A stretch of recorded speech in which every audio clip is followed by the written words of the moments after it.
I would love to hear about your insights into what's going on in Ambridge right now and the work that you see Cindy doing. So anything you could do to help kind of color the picture for her and what you see going on in Ambridge would be great. Especially now, it's so frustrating to think that the Beaver Valley is kind of in the red zone and all these things Yeah. going on. And just like, these people don't deserve this. And all the shut-in things seem to me making I do a lot of work with Hispanics, and the Hispanic population is really getting hurt by this because a lot of the jobs have been lost.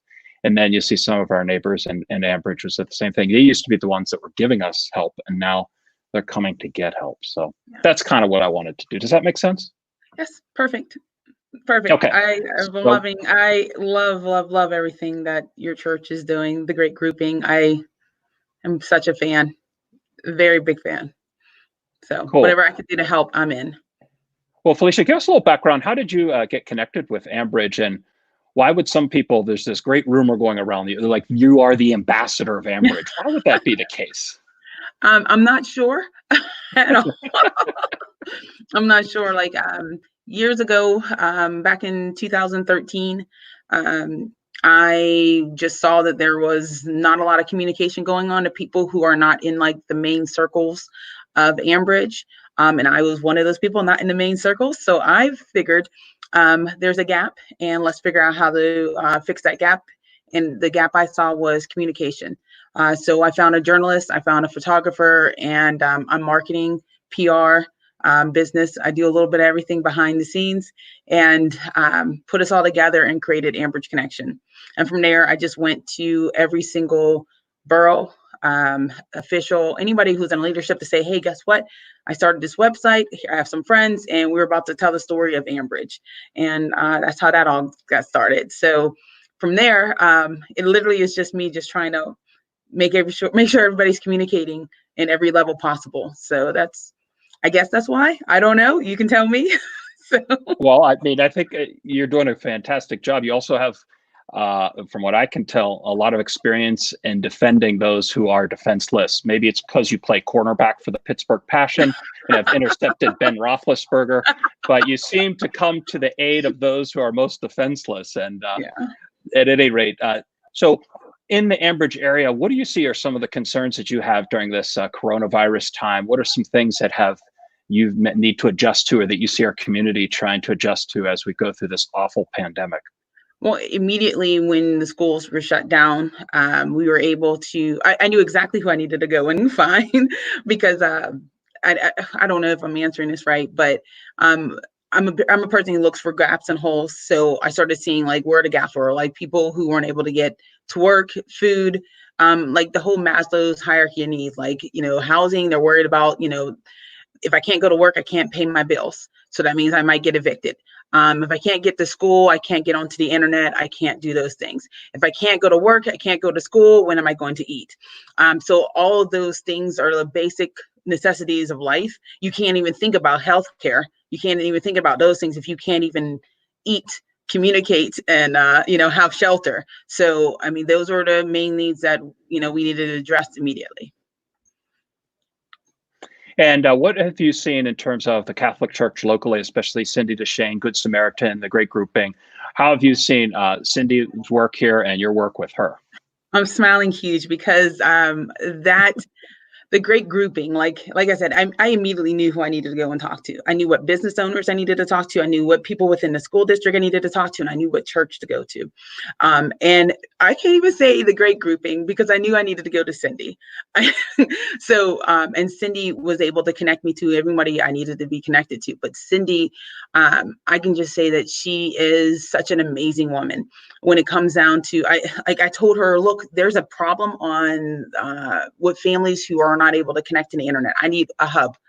And she goes, I'm already doing stuff like that. Come on, you can use us. It was not even she didn't even think twice about it. She just said, I'll help. She went to the rest of the church and says, you know what, I'm going to put a call out to the rest of the grouping.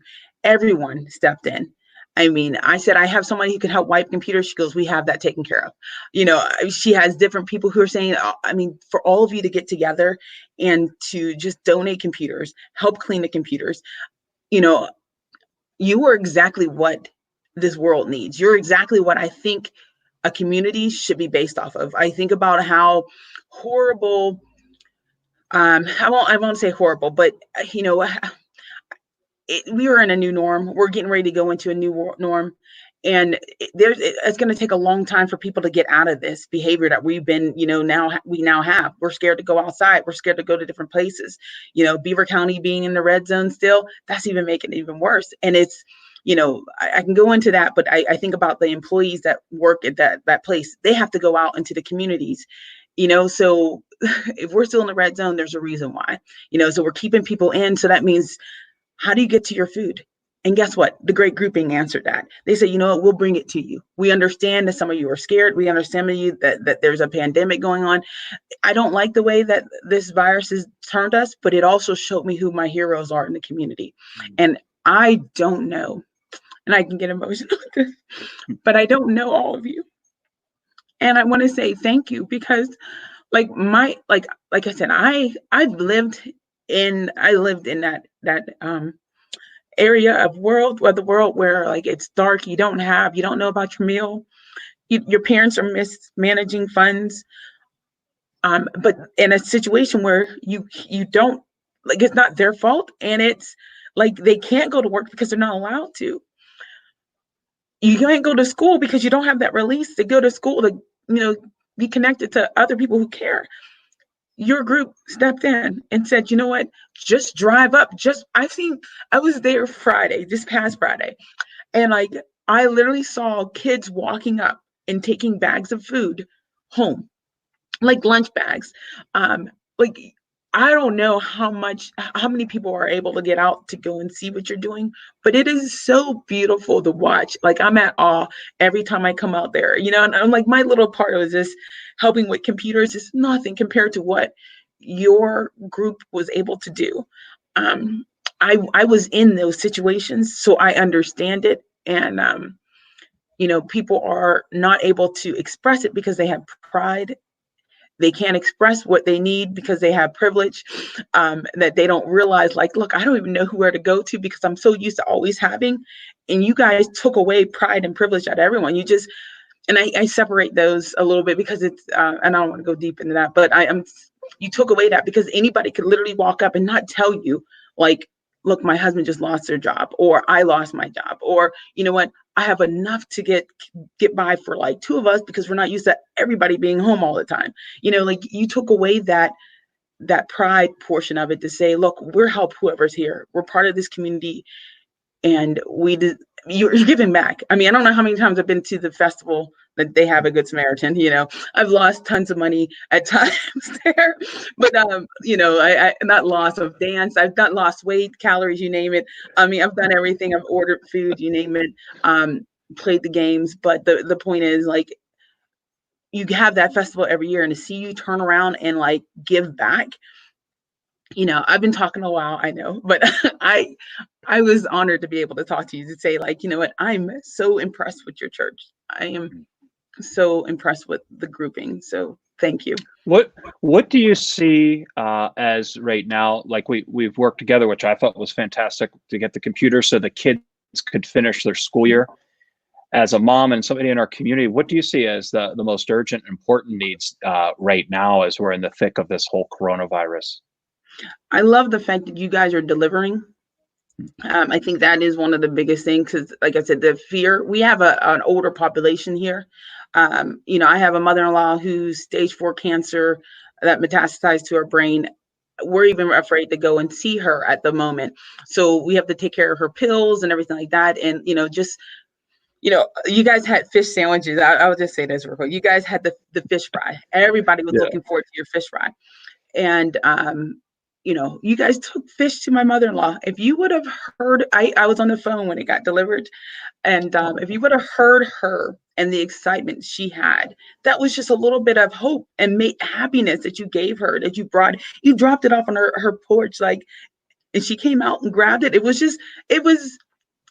you make people realize that people are good. They're still good in the world. There's still people in the world that care. So I think maintaining that, delivery, sorting out. I was there like I said, I was there Friday, Saturday, and Sunday this weekend. On Friday, it was so packed. I saw cars along the entire driveway. You make it so easy for them to pull up. And, I'm there where the computers and stuff are, and the families are like, I have a family of 6, you just take a box, throw it in the car, and wave by. I mean, literally, there's not, I need your name, your number, I need how many people are in your family. None of that. It's like, you're just saying, look, we know if you're here, there's probably a reason why you're here. Yeah, and I think you've played a big role in this. And that's why I call you the ambassador of Ambridge, because when we've needed to communicate, you were willing to have Cindy come on your program and talk and be able to just send out the message to people so that we can get a feel for how we need to pivot and adjust to serve. So for us, it's been an honor to be working with you as well, because we're trying to adjust to the needs, and sometimes you just need people to help us understand, okay, here, let's focus power here. So that's been great for us, Yeah. The walk up is perfect. The delivery, the food packages, the pre-made meals that are frozen. Like, what? Who does this? What church has the people, like the bodies? Like, it just makes me think, like, man, am I supposed to be Catholic? Like, it is so it is so amazing to see what Cindy, you guys, I mean, that's an angel on earth. Like, thank you guys for just being amazing. Thank every one of you. And before we finish, imagine post-Corona time. How would you hope Ambridge, our Beaver Valley communities would look once we get through this? I would love for it to be similar to what it is currently right now. Neighbors helping neighbors, churches helping churches. Those are things that I think Corona, the silver lining, I guess you can say, is the families are starting to care a little bit more about each other. People are caring more about hygiene.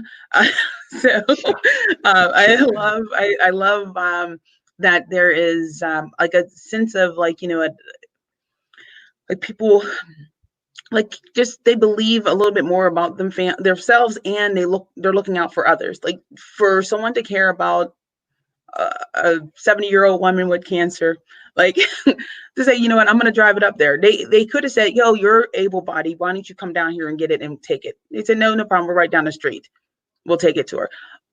That's what I want to see happen. People are caring enough to say, oh, I got this. Someone's calling someone else just to, out of the blue, just to say hi. Like, how often do you just call to check on your neighbor? You're worried about your neighbor. You're worried about a friend. You're worried about your teacher. Not worried the teacher about grades and stuff. You're worried like, hey, is my teacher okay? I'm loving this. I am appreciating so many people. Business and stuff. I hope people they want to help businesses out right now. I hope they still want to continue helping the small businesses out. I think that's great as well. But end of the day, it's the kindness that people are starting to spread, and it's not just one or two people. It is so bright that it's just, if anybody's sad, go to 8th and Melrose, literally, and just stand on the corner and just watch, especially on a Friday. Just go on a Friday and sit and watch. I went there on Mother's Day. You have people out there on Mother's Day just sitting there waiting just to be available. They were out there just to be available in case somebody were to come by. Yeah, she's really done a good job, Cindy has, of getting all the strengths of our team together, our employees and our volunteers, and reaching out to friends like you to be able to do this, because it's not just one group, it's a whole group of people coming together at a time. I think that is the silver lining. That is the silver lining for me, that teachers are even interacting with the kids more. And I hope that the education can take on new ways of educating our children. Well, thanks for joining us. I appreciate that. And I hope to see you down there, at any of our distributions and praying together. And think of, I'd love a journey with you to discover maybe Christ is revealed. I know, right? All right, God bless you. Let's just keep lifting each other up in prayer. Take care. Will do. All right. Thanks. Bye. Yep.